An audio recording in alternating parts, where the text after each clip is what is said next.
Good morning and welcome to Smart Men's Business. I'm Andrew Bariji, and definitely today is the 20th of March 2024. And of course, still to remind you that it's just about 4 years down the road since the COVID-19 pandemic took precedence globally, and this affected quite a number of businesses in terms of sales profits. Yes, they had all these sales and, being disrupted, but away from that, the issue was that the expenses still remained the same. For that reason, the government of Uganda definitely came up with the COVID-19 recovery fund, consisting of about 200 billion Ugandan shillings and 100 billion coming in from the government, and 100 other billion coming in from commercial banks. And this was intended to give those businesses that were truly and truly, I repeat, truly affected by the COVID-19 pandemic. But however, despite all these efforts being put into place, not more than 20% of this money has actually been dispersed to the would-be beneficiaries of that moment. But of course, quite various reasons have been cited out in line in relation with that, because we see that there is quite a low uptake of the COVID-19 recovery fund. Well, later on we shall definitely be joined with a lady from the Economic Policy Research Center, all the way from Makerere University, and we break down these matters. What could be the issues?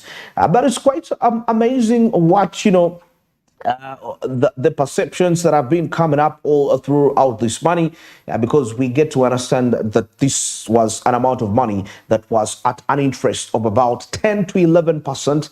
And many times when some of these small business owners tried to actually get into the banks to request for them for this fund, the banks seem to be silent about this money. Why? Because they know that this is quite a low interest rate, yet they have their own products which are ranging in an interest rate of about 24%. So that could explain why a majority of the people haven't really undertaken this loan, but also putting into other factors into consideration. For example, the formality perspective. I remember recently the secretary that is Ramadan Gobi was explaining something in line with, if businesses really want to benefit from this fund, they need to formalize their way of doing things, which is not the case, knowing that the informal sector are contributing to all these percentages. But of course, there are various reasons which these traders give in line with the taxation, tax regime. 2 days back, we had some traders within Chikumo who were complaining so heavily about the EFRES system. So that could definitely show you exactly how formality is something that scares quite a number of traders that are, local traders within our country, Uganda. But anyway, that all is in line with the COVID-19 recovery fund, quite a low uptake. And of course, suspecting that maybe probably banks are using this amount of money to favor their own people. Because at first you are supposed to borrow not more than 100 million Ugandan shillings. Because it's 200 billion. So if you come and you're borrowing about 50 billion, who will be borrowing the rest of the money? You will definitely be taking up almost 2/3 of the amount of money. So, but later on, it was adjusted from just borrowing 100 million Ugandan shillings to now somebody being in position to borrow at least 300 million Ugandan shillings. So that was quite an innovative approach when it comes to handling the subject matter. Not only that, initially, the fund, those that qualified to get this fund, you needed to have between 5 to 49 people you're employing. You need to be employing about between 5 to 49 people. But later on, it was adjusted that even when you're just employing 3 people, you can actually get this amount of money. So literally, it's more like if you're having a turnover of between 25 to $100 million to 100 million Ugandan shillings, then you annually, then you could qualify for this fund. So all these adjustments were really put into place. Adjusting from borrowing 100 to borrowing 300, adjusting from instead of having 59 employees, even when you have only 3 employees, you can actually go and borrow this amount of money. But of course, despite all these efforts being done, still nothing has really happened. And this has been also causing discussions in line with people suggesting that, well, maybe if we have commercial banks and they're all thinking about making profits, a return on interest rates, then why don't we instead have investment bank? Remember, for the big entrepreneurs that have huge sums of money, the Uganda Development Bank was the one in charge of that. Unlike for the micro enterprises, the small and intermediary enterprises, which they use the SACCOs and also the commercial institutions. So in line with that, it has brought discussions in line with that if we could have investment banks instead of commercial banks, and with investment banks, they are much more minded about investing in priority sectors. There may not really be much of thinking of a return on investment in the shortest time as possible, unlike the banks, which are operating on a short-term basis. And that's why when you come and say that, hey, I want this product that you're giving at 10 to 11% interest rate, they won't front that. They'll definitely have to sell to you the product that they are delivering at about 24%. And of course, there have been discussions still in line with that. The belief that actually maybe some of the banks, they're using this chance to pay off the non-performing loans. By befriending their people, by reaching out to the people they know so close, the customers, they give them this money, and then they later on use it to clear the non-performing loan. So all those are just those are corridor discussions, explaining all this. But of course, there are quite a number of factors that are being considered into. But also remember that if we are to consider the interest rates, because this money, if I'm not mistaken, it should be recovered in a period of about 4 years. 4 years, and with that interest of 10 to 11%. But then the country has been facing quite a few economic difficulties. Recently, we know exactly that the central bank rate is now at about 10 basis points, 10%, which rose from 9.5 to 10%, according to the recent monetary policy report by the central bank for the month of March. Yes, so we see all these decreases, which definitely have been causing quite still discussions amongst the traders, the loans and all this. But then this is due to, we know that the shilling is depreciating at quite an alarming rate, at now about 3,900 Ugandan shillings, and yet it last happened this way. We last had this experience within the country, and that was way back in 2020, whereby it still came back to 3,900. But now we are getting back to that trend. So imagine you're borrowing money at that interest rate right about now, and the inflation probably, because there is a target that at least before mid this year, we should be below 5%. But if the depreciation persists to this degree, we are likely to see us going above the target of 5%. That is beyond mid of this year. So putting all these factors into considerations, so borrowing this money as an SME, I don't know whether they are put into the consideration of the fact that, what if these SMEs are not in position to recover this money in the required time due to the inflation aspect of it, which will affect running the businesses? Because remember, these businesses, you borrow money to invest in commodities to sell to the customers. Now, the customers seem to be not in position to access credit. Why? Because the central bank has increased its basis points, and that means the commercial banks, borrowing at commercial banks is going to become expensive. So we have now a problem of access to credit in the country. And once people don't have the credit, that means they can't have enough, a strong purchasing power to buy these commodities. So you've borrowed this money as a micro enterprise, and you're putting your commodities out there. Who is really going to buy these commodities? That is the first place. And, as we've been putting out all these discussions, we've been trying to see how we can open up the minds of the stakeholders, the decision makers, to look into this consideration, because there is also a cost that is associated with really clearing of these loans, which might not be as straight. It might not be as straightforward as we might likely anticipate. So that is something that small and intermediary enterprises are definitely looking into. But also, of course, getting to see the fact of women.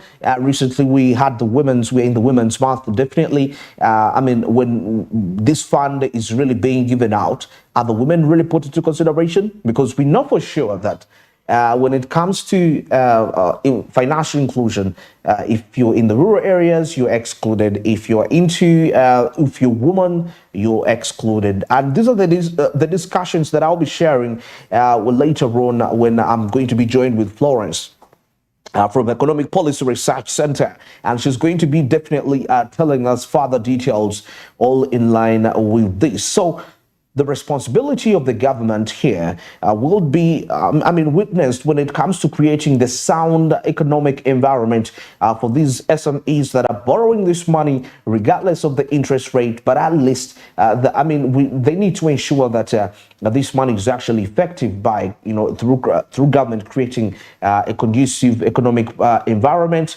And this comes in line with the sound infrastructure.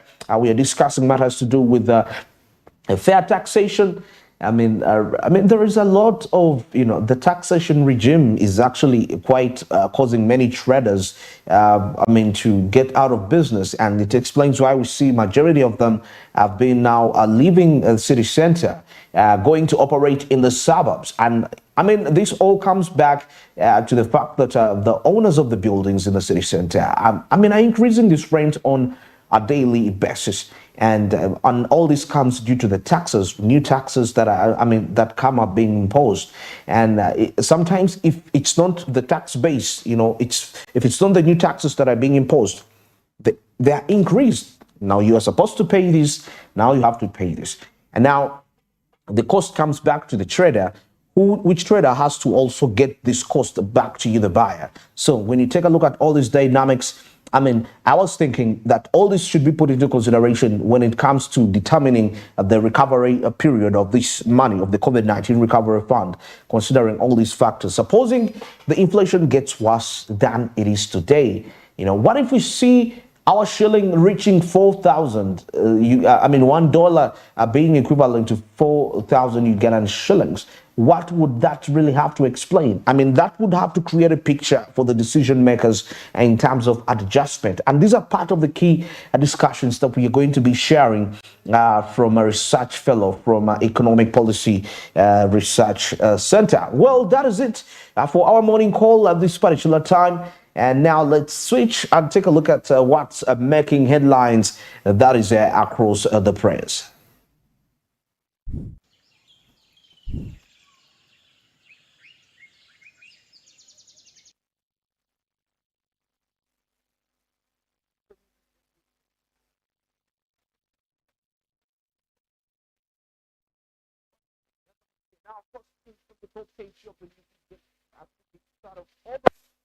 Over 1,000 schools to be renovated, and of course about 120 billion shillings earmarked for project. And of course, a list of beneficiaries districts are inside. Now, when you grab yourself a copy of the new vision on page 7, you will be in position to get to see, to understand, and comprehend what is really transpiring out there. And of course, seeing here a member of parliament losing 118 million at a Washing Bay.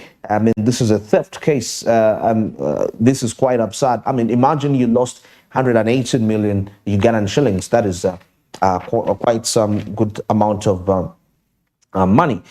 Now, of course, we see here Uganda beats region in people's well-being report.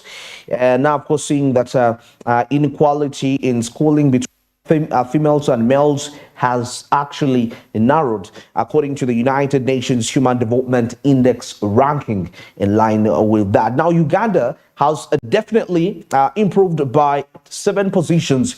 That is among the countries ranked in the United Nations Human Development Index. And so find yourself a copy and to get the further details in line with what is really transpiring. And now taking a look here at NRM has somebody here says that NRM has the medicine for Uganda. This is President Yoweri Museveni. Well, in terms of so many aspects, so you'll find out what exactly this medicine is really all about. And now, of course, they still say here that when you see people emphasizing who instead of what, about who. I mean, people's minds focusing on the who, not on the what, then there is a problem. Yes, there is a problem in line with that. So grab yourself a copy of the New Vision. You'll get to find out that. Now, of course, Member of Parliament Segona loses 118 million Ugandan shillings to car washers. Lubega Segona had actually parked his car at a washing bay. You'll find out here. Now, of course, police here escorting car washers arrested for allegedly stealing cash from Member of Parliament Segona's car. Where did he get this money, really? I mean, those are all lots. I understand now this is going to create a whole debate of, because we've been seeing the sagas that have been happening around Parliament, still in line with that. So I'm just trying to think. This could open up a debate, a discussion all across where did Segona get the 118M. All right, now still away from that, we get into the Daily Monitor. Now something very interesting here where the experts weigh in after a dog kills a baby. Now, of course, this is something so abrupt. Okay, now, of course, concerning the matters of the heat waves, now these are making dogs actually more aggressive, according to research. So we need to be careful with how you actually approach dogs, most especially talking about stray dogs. Now, according to a 2023 study report by researchers from America's Harvard Medical School, the rates of dogs biting humans increases with increasing temperature. Yeah, this is according to research from Harvard. So this is not in any way, how different are the dogs in Uganda from being victims of this hate? So we need to watch out. Now, a new audit has exposed the gaps in the public ferry services. Now, of course, the loopholes here include operating without necessary certifications, all infrastructure, lack of accessibility for persons with disabilities. We talk about matters to do with insufficient, with the insufficient signage and the lack of comprehensive planning and funding for the ferry services at the same time. Well, you grab yourself a copy of the Daily Monitor to find out further details in line with that. Now, National Water and Sewage Corporation boss advocates for local innovations. And now get to find out this. What are these innovations in line with that? What I remember recently, the Ministry of Water and Environment launched a water system. That was, I think, in January. Yeah, that is to track water usage and all this, so many more. I think there have been influential figures in determining this in line with that. All right. Now, as I proceed still, there are quite lots of aspects. Seeing here, dogs stand wilder with age and fake trainers. Of course, we've been mentioning the fact of how dogs become violent with heat, and still on top of the Daily Monitor displaying experts weigh on after a dog kills a baby. Still in line with that, so it's a special report within the Daily Monitor. Now, President Yoweri Museveni names new UNOC board members. Now, of course, Matthias Katamba, five other members were last week. vetted by Parliament. Still in line with that. So find out the details of this, because UNOC is battling. Not we haven't yet had the issues, the battle that was. I mean, the case that was put into the East African court, Justice Court, by Attorney General Chiriowa, in line with the Kenyan Petrol Authority denying UNOC a license to operate in Kenya, in line with that. But now we're seeing new board members to meet President Yoweri Museveni quite soon. Now, the IGG is still here, exposes rot in public health facilities. And that brings us to the end of our press brief. Now we cross straight to take a look at what's happening that is in the world of traffic. Now, of course, the images that you observe it in there are coming in straight. That is from Fairway traffic lights. Yeah, that must be Fairway, but you can clearly see how congested this place really is.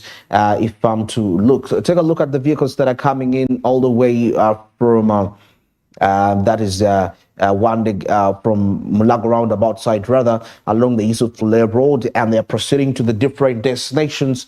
And I mean, it gives you a clear picture of what it is like there, in line with that. But there are not really many, according to my observation. There are not really many.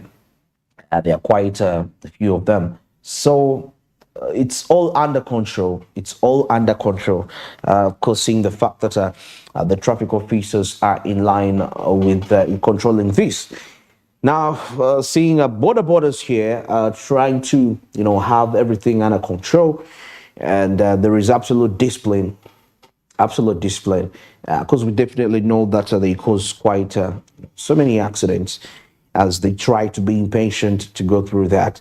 Yeah, but later on, as the day proceeds, actually, surprisingly, coming to town this morning, it's not been much of a congestion. Most especially, I was so surprised for the back of the road to be so free. Probably, maybe later on as the day proceeds, the jam will proceed, because for those people that wake up quite early, don't experience the jam quite often. Right. Now, of course, we are proceeding slowly, and we are heading to the John Baviha route, to investigate the traffic there. And yeah, this is just close to the Sezua Road, which is a great shortcut, most especially for those that are heading to the city center. Well, as you proceed, you can see quite a fleet of them there. I mean, vehicles, a few, but the John Baviha route seems to also have a few vehicles that have been put on hold before they are set free to head to a given destination, Yeah, but if you're coming in from Garden City side and you're heading towards Wandega side along Yusufule Road, yes, it's quite a free lane for you. There is not really much of the vehicles. So definitely around the entire fairway, around traffic lights, it all seems to be quite okay. When you observe really the scenarios, it's not really heavily congested, but it's never really still much of, it's never much congested as compared to, other destinations like Clock Tower, one of those areas. And I think also Access Road tries a little bit, though not that much. Yeah, but Fairway is fair today. Yeah, it's quite fair. You can, it's a good destiny for you. If you're coming in from Chibuli, you're probably heading to Wandega. You're coming in from any area along Kansanga Road, and you want to pass through the industrial area, make a shortcut, come through Yusufule Road. Probably you're proceeding to Kamocha. You can just pass, you can either go through the John Babiha route, branch out of the Kamocha roundabout, or proceed through the Wandega, go to Mulago roundabout, and then still proceed. So it's quite an okay route, according to my observation, and you will be in position to, if you're coming in from there, you will be in position to get yourself in time. Well, that is it for our traffic report this particular morning. Exactly 25 minutes past 7. Smart means a business. We now take a short break, and of course, we shall be returning with the Caribbean, East Africa, and the international updates. Stick around.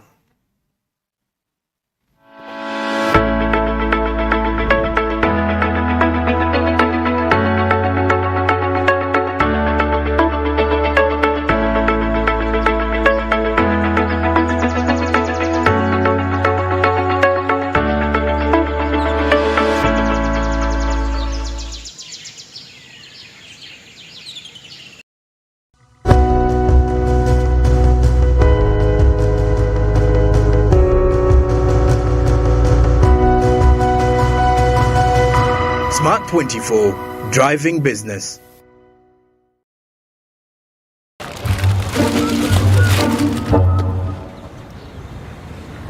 Rachel, Rich.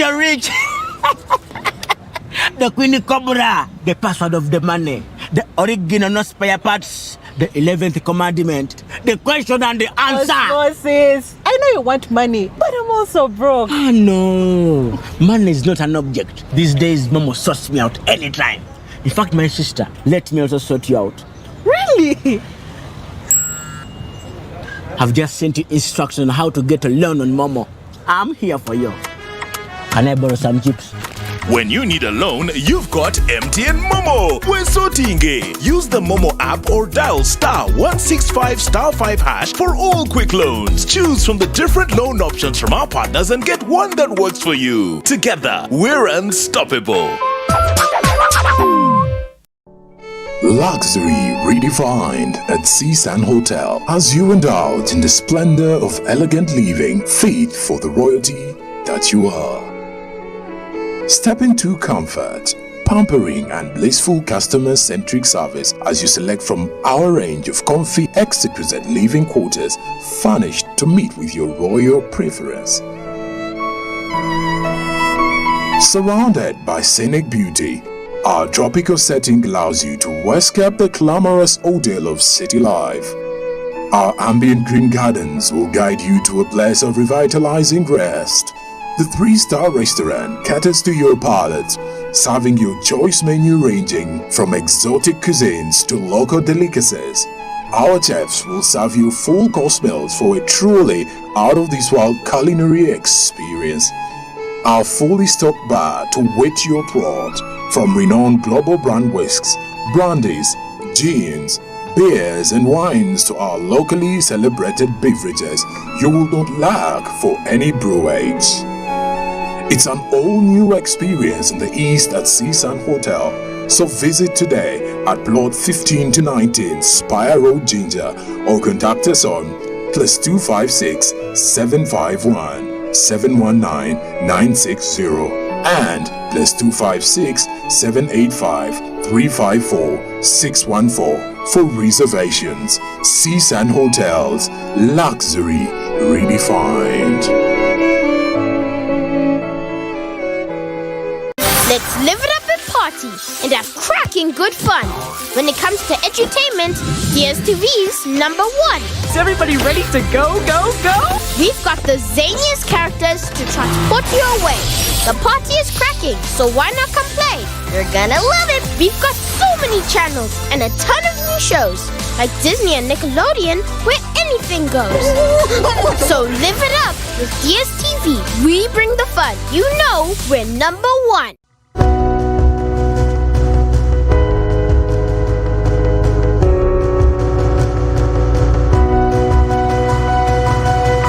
Smart 24, driving business.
Well, smart means a business. Well, heading straight into Caribbean, East Africa.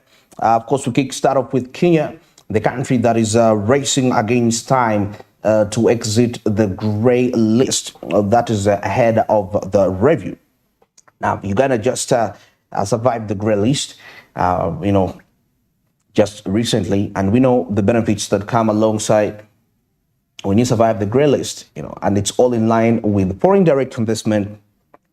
You can actually have this advantage in line with that because it attracts the value. It means that the country has sound policies, that there are regulations. So somebody will always feel safe to invest into your country. Now, Kenya is asking for more time to seal the loopholes that it landed in the financial.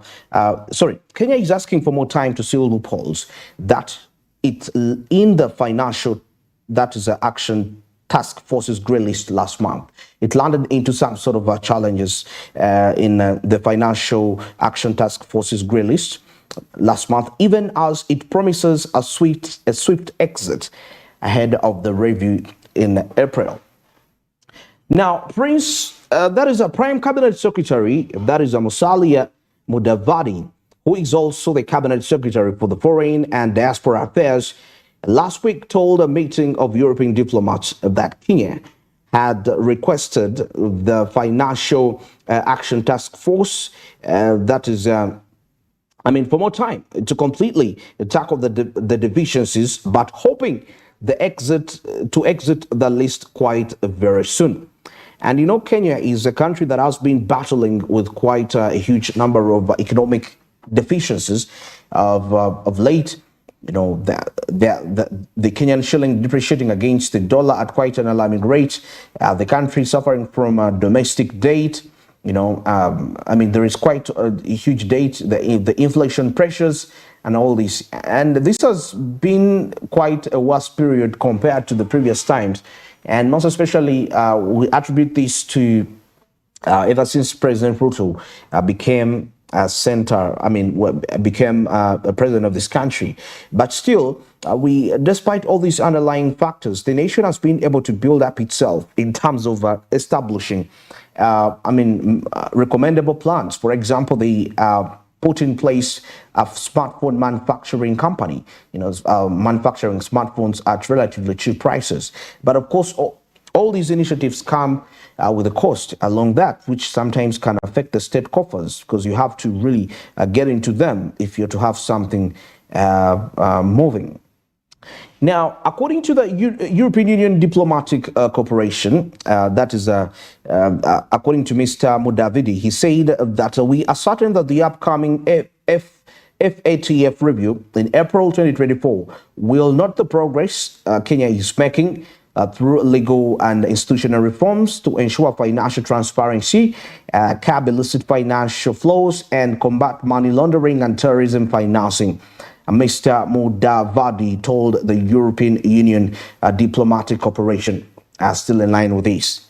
Now, in the meantime, Kenya has engaged the FATF seeking more time to allow for effective implementation of the necessary measures to check these vices. Yeah. Now, of course, I spoke to the European Union group of diplomats led by the head of the European Union delegation to the Kenyan, to Kenya, known as Henriette Jaeger. Of course, still highlighting matters to do with this. And he said that we seek the support of the European Union and our other international partners to develop capabilities for diverse actions and instruments in this dynamic environment. He definitely made remarks in line with that. And he said that I wish to reassure you, Excellencies, that Kenya is committed to combat money laundering, terrorism financing, and talking about proliferation risks. Now, the government of Kenya is working tirelessly towards a swift exit from the grey list. So, there are lots of efforts that are being done in the background. Now, Kenya was placed on the grey list on February 23rd with the FATF noting that the country's existing anti-money laundering and the combating of financial terrorism laws were still not up to the international standards. Now, the grey list contains countries whose AML CFT laws do not match international standards, of course, leaving loopholes for criminals to use the Convention of Financial Systems to launder money. There is the aspect of them also financing terrorists at the same time. Now, being on the grey list essentially means the international watchdog will now increasingly monitor Kenya, checking progress dealing with the aid deficiencies in line with that. Now, Kenya this year entered the grey list alongside Namibia, while Uganda, Barbados, Gibraltar, and the United Arab Emirates exited the listing during the last review on February 23rd. Now, other African nations on the list of the 21 countries are Tanzania, South Africa, South Sudan, South Africa. We have Nigeria, we have Burkina Faso, we have Cameroon, we have Mozambique, we have Mali, Senegal, and the Democratic Republic of Congo. All these are countries that are onto this grey list. Well, and we anticipate that, because taking a look at countries on the grey list in the East Africa, within the East African region, we can see South Sudan is part of it, Tanzania is part of it, Kenya is now part of it, Uganda has just exited. If we are talking about having an East African currency which can unite, which can be actually traded across the globe, such internal inefficiencies, I would think, would need to be resolved, because regardless of how strong we are as the East African bloc, if we don't clean up the mess within the financial messes within the system, then it would, people will be scared to invest their money in within their region with fear of potential, what is the security of their investments? They're not even quite sure whether there is honesty, that is ruling the running of the businesses. So it's a fight, just like Kenya is into, fighting very hard, fighting quite tirelessly to ensure that they can really exit the grey list. It's not just for the good of Kenya, but it's for the good of the entire East African region. And we know Kenya takes the big line share when it comes to trade. When it comes to trade in terms of exports, earnings, from the various countries in East Africa, it takes the lion's share. So that's why I'm saying it's not just about Kenya being on the grey list, but it's about how are we cleaning the image of the East African region if we are talking about selling a united East Africa to the entire world? That would actually definitely be the question to be posed. Now, away from that, we cross over now to Tanzania. Now, the country recently unleashed a budget, and part of the key posts that are going to be driving this budget are in line with the Africa Cup of Nations, and of course discussing matters to do with the elections, the polls that are coming up here. Now, Tanzania's finance ministry has proposed about 49.34 trillion Tanzanian shillings budget for the 2024-2025 financial year, an 11% increase from 44.4 trillion Tanzanian shillings that was in 2023-2024. Now, a big chunk of expenditure is expected to go to the elections and preparations for the 2027 Africa Cup of Nations finals, which Tanzania is hosting jointly with Kenya and Uganda. Now, according to budget guidelines announced by Finance Minister Mwigulu Nchemba this week, recurrent spending will go up to 33.55 trillion. That is in the current fiscal year, as the government prepares for local government elections in October and the 2025 general election. Now, this is quite interesting. We're talking about AFCON costs. Recently, we had a report from the AFCON, which was displaying how people have engaged themselves more into the digital space when it comes to watching these games, and it shows you the cost of the internet infrastructure that the nation has to really consider.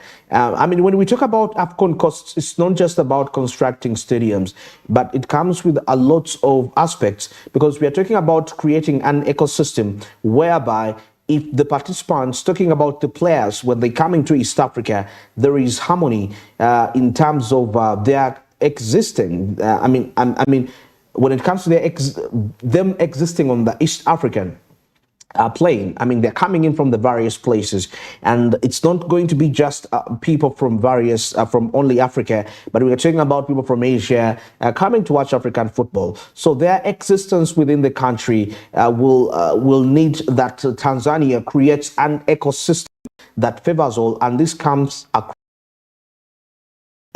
itself is quite a huge cost. Infrastructure, I mean, some people from the various parts of the country might desire to use different means to access the stadiums where the AFCON games will be played. And now this is all a cost we are counting here as the country prepares itself. So that's why we're seeing an increase of about 11% in budget expenditure for the country due to the AFCON. Now, according to budget guidelines announced by, we've seen this. Now, part of the proposed 15.78 trillion Tanzanian shillings development spending budget, which has gone up from 15.21 trillion in 2023-2024, will be allocated in renovating existing stadia and building new ones ahead of AFCON 2027, Mr. Nchemba said in line with that. Now, other priority areas of government expenditure in 2024-2025 will include key infrastructure projects and social services, including subsidized public education. Subsidized public education is also part of that. Now, final figures for each allocation will be detailed in the proper budget presentation in June. I mean, we are talking about the further details of the budget expenditure, which will be also allocated there. Now, domestic. Okay, before we get into that, now according to Mr. Nchemba, of the new budget will be best 70.1% on domestic revenue target. This is we're talking about financing. This is Mr. Nchemba saying that financing for the new budget will be best 70.1% on domestic revenue target of about 33.2 trillion Tanzanian Ugandan shillings.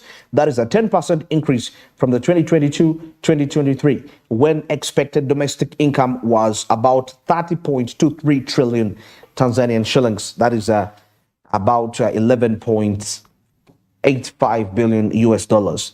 Now, domestic and external non-concession loans are expected to yield at least 9.6 trillion. That is a 24.7% increase from 7.5 trillion Tanzanian shillings, while income from external grants and concessional loans is set to drop from 5.46 trillion, that is in 2023-2024, to about 5.13 trillion in this coming financial year.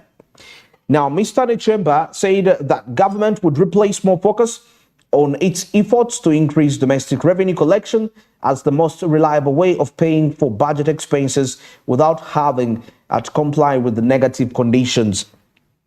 Now, efforts to achieve this will include tightening Tanzania's revenue authority systems to collect more revenue.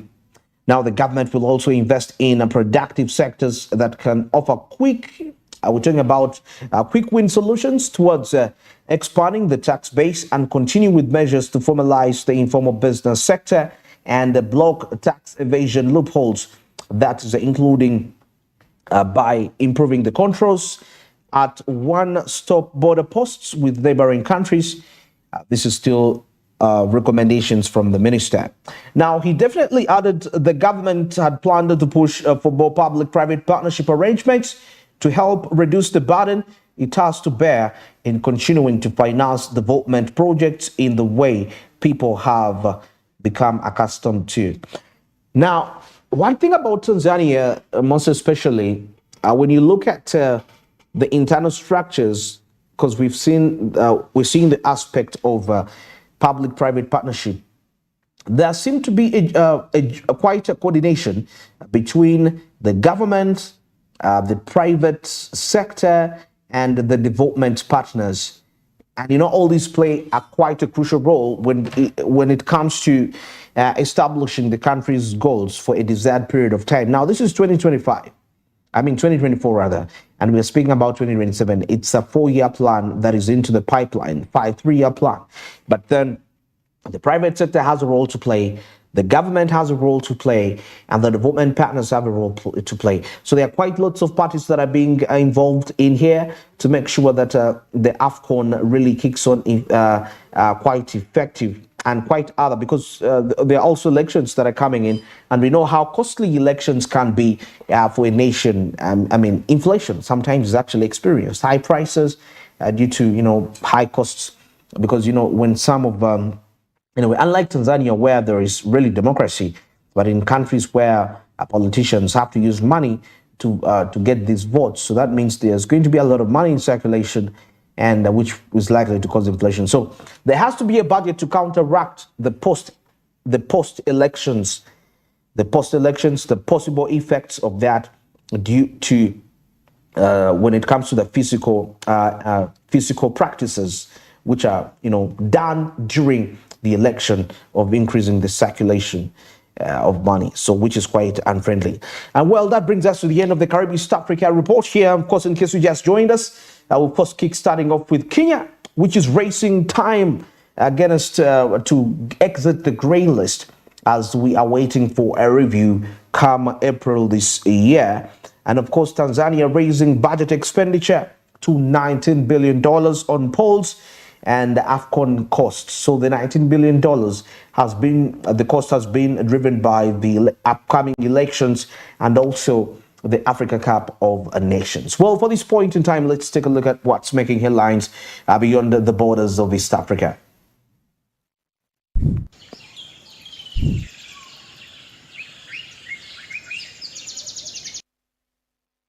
Now, Egypt has been making headlines for the past months. Of course, taking a look for its initiative to take a loan from the European Union. Now, this is about, we are talking about $8 billion aid package that Egypt is actually set to receive from the European Union. Now, last week on Sunday, an $8 billion package aid for cash was scrapped. And of course, as the country is definitely concerned with the rising economic downturns. Now, the deal was scheduled to be signed during the visit last week by European Commission President, that is Ursula von der Leyen, and leaders of Belgium, from Belgium, Italy, Austria, Cyprus, and Greece. Now, according to Egyptian officials, President Abdel Fattah el-Sisi of Egypt met separately with von der Leyen and the Belgian Prime Minister Alexandra De Croo. Now, of course, whose country holds the rotating EU presidency ahead of the singing ceremony Sunday afternoon. Now, the package includes both grants and loans over the next 3 years for the Arab world's most populous country. This is according to the European Union mission in Cairo. Now, according to a document from the European Union mission in Egypt, the two sides have promoted their cooperation to the level of strategic and comprehensive partnership, paving the way for expanding Egypt-EU cooperation in various economic and non-economic areas. Now, el-Sisi's office said in a statement that the deal aims to achieve a significant leap in cooperation and coordination between the two sides, that is to achieve common interests. Now, the EU will provide assistance to Egypt's government to fortify its borders, especially with Libya, a major transit point for migrants fleeing poverty and conflicts in Africa and the Middle East. And it will definitely support the government in hosting the Sudanese who have fled nearly a year of fighting between rivals, that is, rival generals in their country.